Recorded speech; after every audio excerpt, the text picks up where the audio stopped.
Good day. Please excuse us. Oh, Grant, is it you? Yes, but wait a moment. Watson, it's been years. Since the Faculty of Medicine, if my memory serves me right. Yes, we were young and ambitious. I didn't expect to find you here. I thought you had gone to America. No. I find that I prefer the filth here, amputating gangrenous legs. Ah. I'm joking, Watson. Unfortunately, I was unable to leave for Washington. I had to give up surgery. So instead, I crouched down in this rat hole, rubbing shoulders with the world's misery. Grant, treating those in need is a noble calling. You underestimate the importance of your work. If you say so. It's true that in the beginning I felt as you do, but as time goes by, the more this cursed area seems like hell. You think that nothing can get worse, and the next day you see that it can. Now famine has hit these poor wretches. One can't always do as one might prefer when one is a doctor. Grant, I'd like to introduce you to Sherlock Holmes. Pleased to meet you. Well, no one comes here by chance, therefore I imagine that you need something in particular. How can I help you?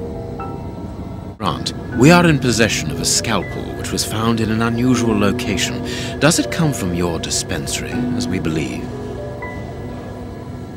From its mark, I'd say it was stolen from us. A lot of things disappear from here, you understand. Life is hard in Whitechapel. When the staff find a way of adding to their salary, they rarely hesitate to do so. Thank you, Doctor. Do you know a certain grape ape? No, I've never heard of him. And I would certainly remember a name like that. And a certain Kurtz. He works here. You realize that the morgue employees are sent to us from the workhouse to carry out the bodies and clean up any infectious waste. They change every day and are given a hot meal and a roof for the night. I see. Tell me, Doctor, do you have a morgue in your dispensary? Yes, it is the busiest place in the building. We would like to see it. The door at the far end, the one with the unpleasant smell. Very good. Farewell, Doctor. See you soon, perhaps. And take care of yourself.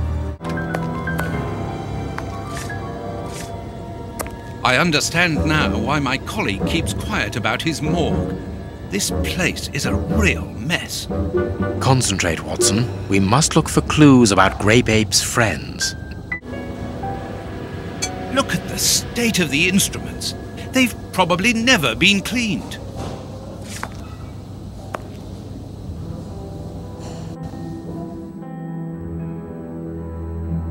This is Kurtz's overall, so he really does work at the morgue. Strange that he left his overall here. Holmes, this is Kurtz. We've just found one of the Bishop of Knightsbridge's murderers.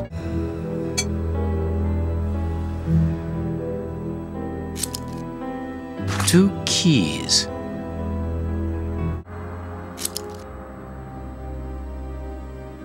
A small metal stem. Well, well, this Kurtz was carrying a lot of things.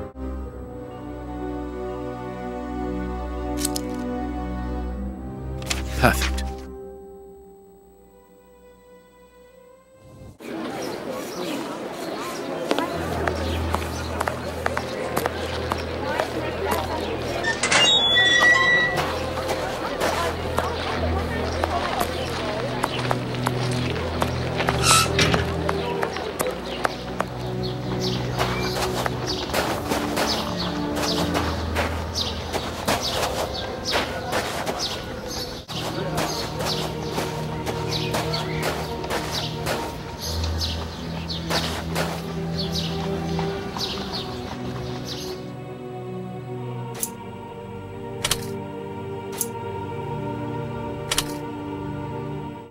Perfect.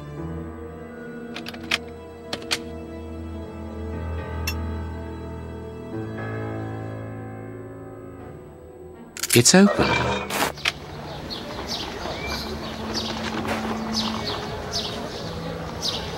Here, this hut is on the map. Let us search it from top to bottom, Watson. Oh, what a jumble.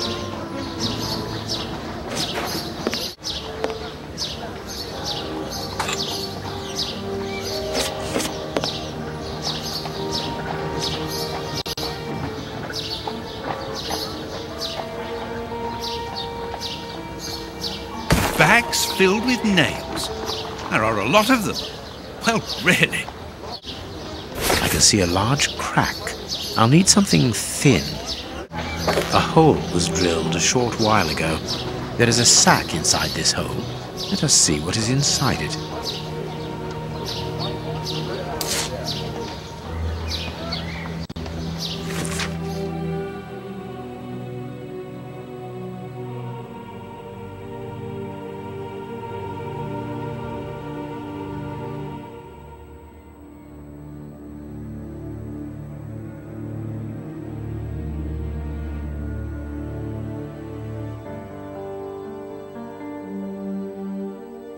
We are making headway. How do we know what this means? This message confirms that we are on the right track. Here is our tree. Let us examine the inscriptions. Sally and John. This design was the last to be done. Sally and John is engraved here as a symbol of their love.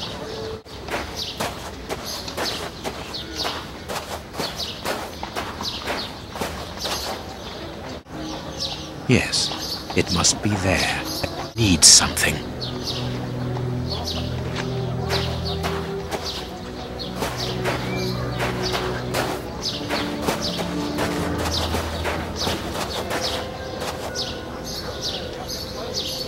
This shovel belongs to the cemetery workers.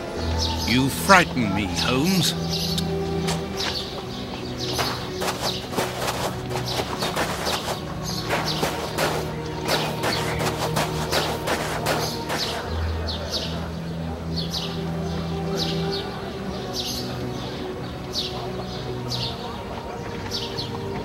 This must be the grave. Dig quickly, Watson. Very well, Holmes. Look, a metal box.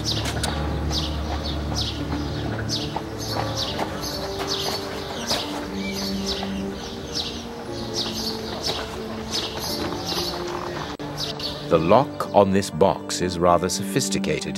This box comes from a bank. The criminals must have held onto it after a hold-up.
There we are. It is simplicity itself.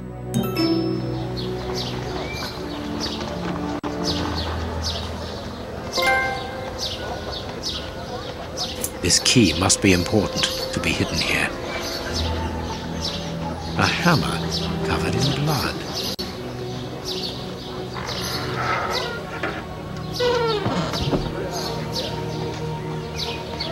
Holmes, there is someone in that hut. I saw, Watson. Come, and keep your revolver at the ready, just in case.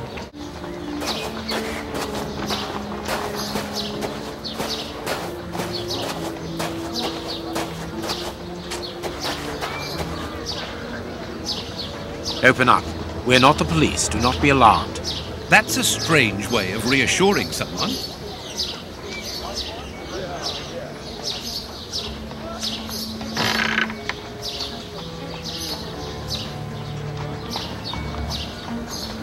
Holmes, they are children. My God, one of them is hurt.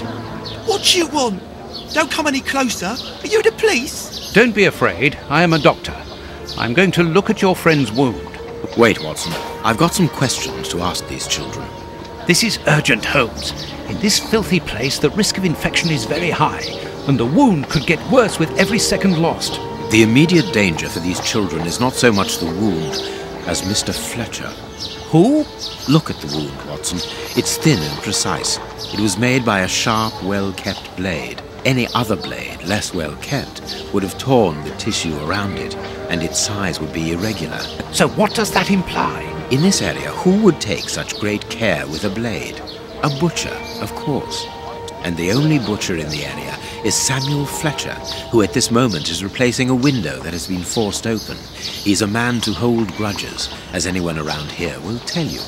The children are in danger. A man as skillful with a knife as a butcher, and with a bad reputation to match, could easily strike a fatal blow by cutting the child's jugular. If he hasn't done it, it's surely because these little thieves broke into his shop at night to steal a piece of meat. The poor lighting in this area saved them.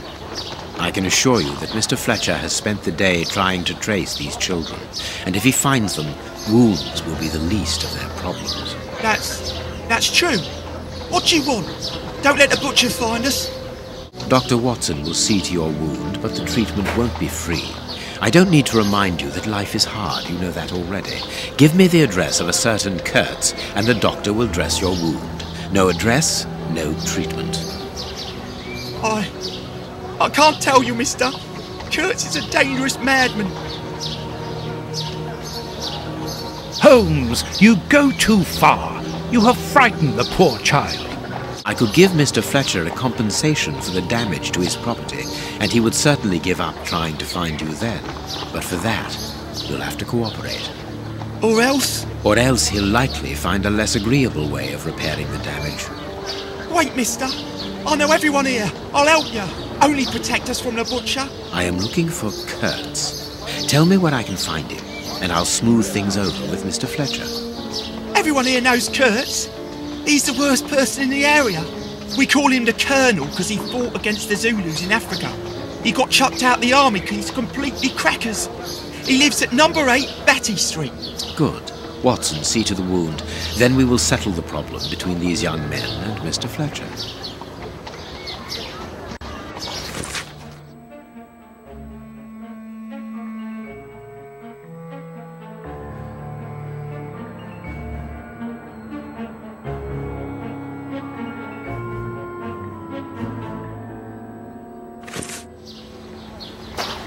We must protect these children from that butcher, Holmes.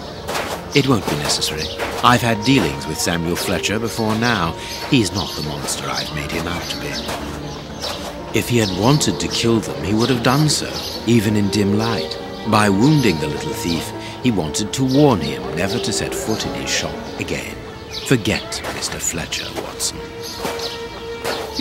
You mean you lied to frighten those poor children? Exactly. Clever, wasn't it? Well, mister, that's a mighty fine outfit you're wearing there. You stand out like a sore thumb, and that's no lie. Watch that you don't get it all dirtied up, but you'd be welcome to come back to my place. It's not far, and I'd sponge it down for you. Don't go back to Jenny's place. You'll get malaria. Thank you, madam.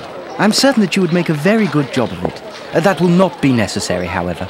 But your thought was a kind one. We'd best be leaving now, sir. Here, please accept this sovereign as a token of my gratitude for your concern. Well, I never. Thank you. That's right generous of you, my, lordship. You are very welcome, madam. Madam, he calls me. Bless my garters. What a gent. If you're ready now, sir. Yes, let us go. What a remarkable man, the Prince Woodville, to talk to such a woman as though she was an equal. Let's find Batty Street.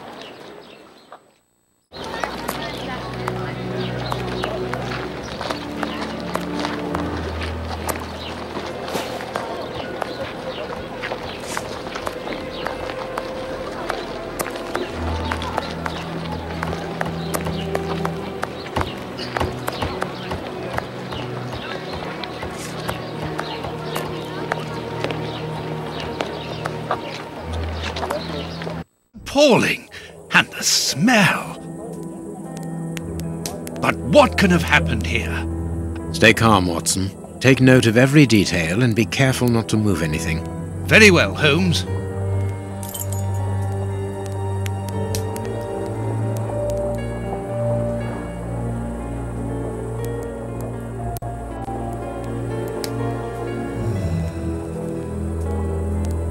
What terrible wounds!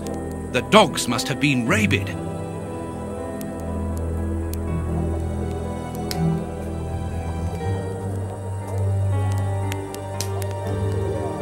This part is in shreds. The skin tissue has decomposed, yet the death is recent. Only a dog could inflict so deep a wound, but it appears that the wound was gnawed at afterwards. Let us look at our deduction board, Watson.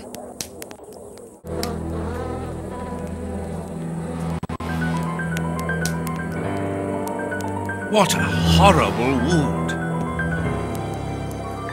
This part is in shreds. The skin tissue has decomposed, yet the death is recent.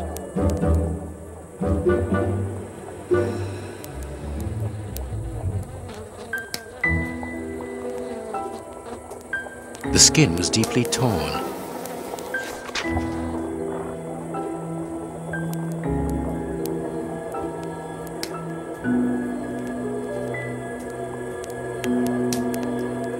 My deduction chart is incomplete, Holmes. We are missing an important detail. Let's return to the clinic and ask if our friend might lend us his morgue for 2 hours. What are you going to do? I'm torn between a nap and a picnic. Oh, I've had enough, Holmes. The next step of our investigation, Watson, leads us inevitably to a post-mortem. As you're well aware, in the instance where a body's vital organs no longer function, every minute is vital.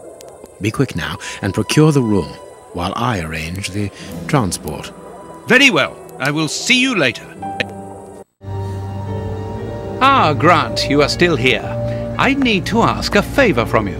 What sort of favor, my dear friend? Might I use your morgue for a couple of hours? It concerns an affair of the greatest Use the morgue? Whatever for? Letting you poke your nose in everywhere is one thing, but closing my eyes to I don't know what unsavory practices. No, it's nothing like that. No, it isn't possible, sorry. Grant, listen to me. Don't insist. Where do you think you are? Perhaps because you come from the rich area, you think you are entitled to do whatever you like. But here in Whitechapel, it's the real world, you understand? The real world, where we have to take risks. Do you even know what that means? And this shabby health centre where I've been stagnating for years, it's a public establishment under my authority, for whatever that's worth. I'm responsible for it. Responsible, do you understand? Of course I understand, Grant. Good. I understand, first and foremost, that you are a coward. What? A coward, I said, sitting on your backside behind a desk for years, complaining about your fate without even trying to change a single thing about it. I won't allow you. And you dare to talk to me about risks? I, who was wounded in Afghanistan while in Her Majesty's service, and who, for a great many years, has taken part in some of the most dangerous criminal investigations the country has ever known.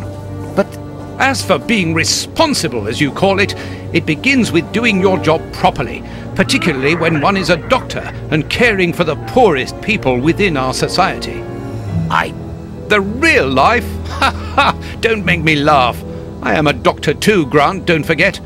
And I'm ashamed of my profession when I see the state of this centre. It's not my...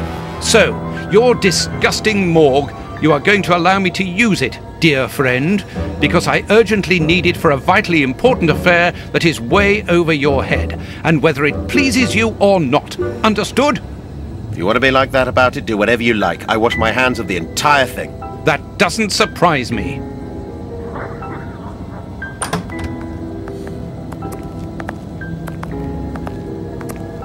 This is a dismal place. Have you ever carried out a post-mortem, Holmes? It requires a great deal of precision. Don't worry, I learn quickly. Hand me a bone saw.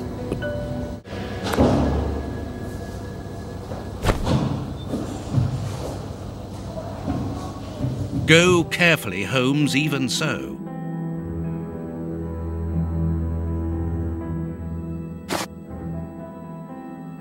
I must mark the places to cut.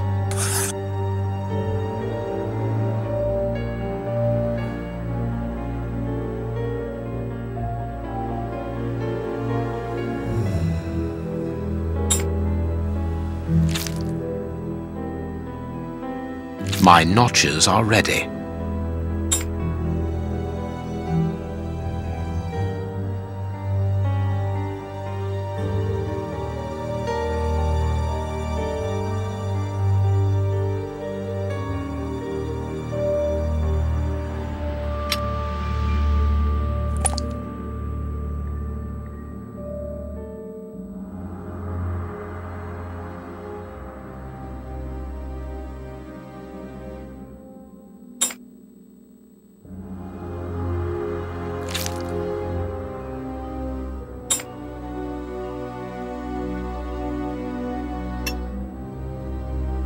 A ball of paper, swallowed recently.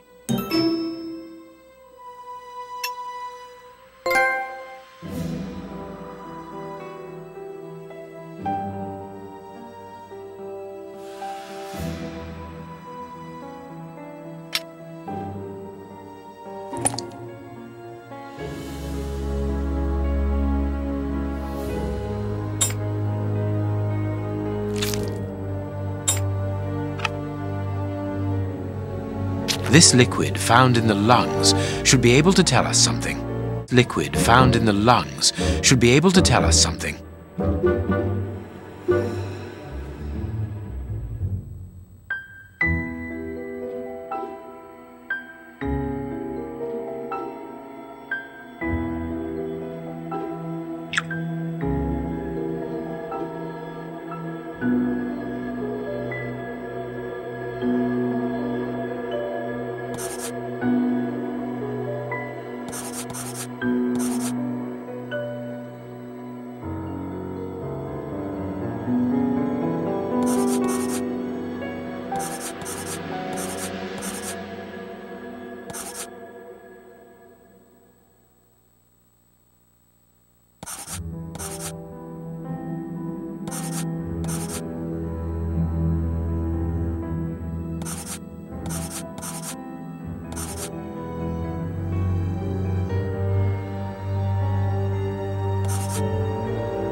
Poison, and apparently very virulent.